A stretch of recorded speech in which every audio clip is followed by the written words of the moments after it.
Lorette, is the real estate market going down? Are prices falling?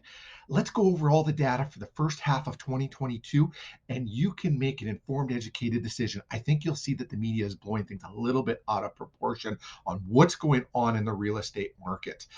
All data is from MLS for single residential detached homes. I'm Stephen Olyniuk, RE/MAX Performance Realty. And if you're liking this content, subscribe to our YouTube channel and hit that bell notification so you know when new videos come out. And if you like our content as well, that really helps us with YouTube. If you have any real estate related questions, put the questions in the comment below or don't hesitate to reach out to us. We'd love to have a real estate related conversation with you. Let's first off take a look at some of the data. Well, in Lorette, for the first half of 2022, from January 1st to the end of June 2022, there are 84 listings that were on the market. 19 are currently active as of today's date, July 14th, 2022. 48 homes have sold and 3 are currently pending. 1 has been withdrawn and 13 expired. And you will see quite a few expired when you have a lot of new builds in a neighborhood. And that is the case right now in Lorette. Average square footage of the homes that are listed, 1,482 square feet. The average sale price has been $474,000. The average sold price at $444,000, and the sold to list ratio at 103.9%. So homes selling on average at 3.9% over asking price. Average days on the market has been 37. Now you see the houses selling at 444,000, but they're being listed at 474, and you're saying, well, how could this selling ratio be above that? When we have a lot of new homes on the market too, it may take them a while to sell, or they may be using those to sell other homes, and so then it does skew the numbers a little bit for the average list price to sold price. So but this give you an average showing you what the homes that are selling have sold at 3.9% over list price. Now let's take a look at some of the numbers here. If you look at in 2017, the average selling price was $367, then fell to $359 in 2018, came back up to $364 in 2019, then 2020 hit $374, then you shot up to $379, and actually it's fallen in the first part of 2022 at $468. Lorette's one of about the only areas that I'm seeing that has a number below 2021.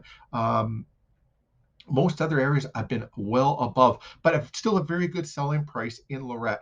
I think that other areas are going to pull back a lot more on their selling price, and it looks like things have leveled out in Lorette already. So you may not see that pull back at all in Lorette as things are going like that. And what is part of the reason for the pullback is there's a lot more inventory coming to market right now, and as interest rates have gone up, buyers have got a little scared on that, and they're only scared because we're used to a 1.5% interest rate. It is a great interest rate right now compared to 5 years ago.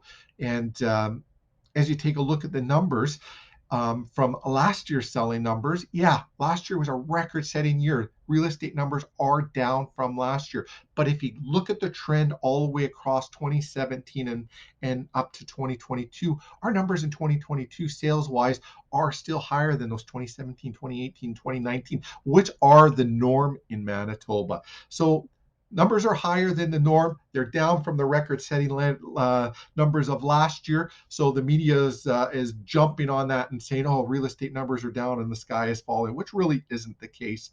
So if you're thinking about buying, hey, if numbers pull back a little bit, maybe it's a good time to get an investment property.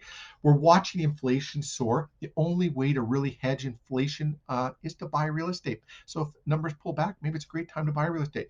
Maybe you're thinking of moving up in a house. Let's use some round numbers of $300,000. Let's say that's what your house is worth right now, and you're going to be looking at $500,000 houses or $400,000 houses.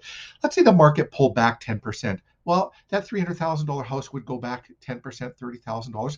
Well, the $400,000 or $500,000 house would also pull back, coming back $40,000 or $50,000, making you ahead $10,000 to $20,000 on it. And if numbers do pull back and you're not selling, it doesn't make a difference. The only time you gain or lose in real estate is when you're buying or when you're selling. So if you're not selling and you're playing the long-term game, you will always look like a hero in real estate. Think of a house that you could have bought 10 years ago. What was it worth now? Even go 5 years ago, 367 and 468 now. In a matter of 5 years, $100,000 increase. Don't you look like the hero if you've made $100,000? Sure, you certainly do. So the long-term game in real estate, you'll always look like the hero. Any questions that you may have, we would love to chat with you and have a real estate related conversation. If you're thinking of listing your home, we'll go over all the data with you. You can make an informed, educated decision, and it will help you make the right decision so things go smoothly for you. If you're a buyer, things are going to get a little easier out there for you. It's still a very good seller's market, but there is a little bit of inventory on the market. We can go over months of inventory with you and what the difference is on it. Just reach out to us. Thanks for watching, Lorette. We'll be back again next week with our next weekly report. Have yourself a fantastic day, everyone.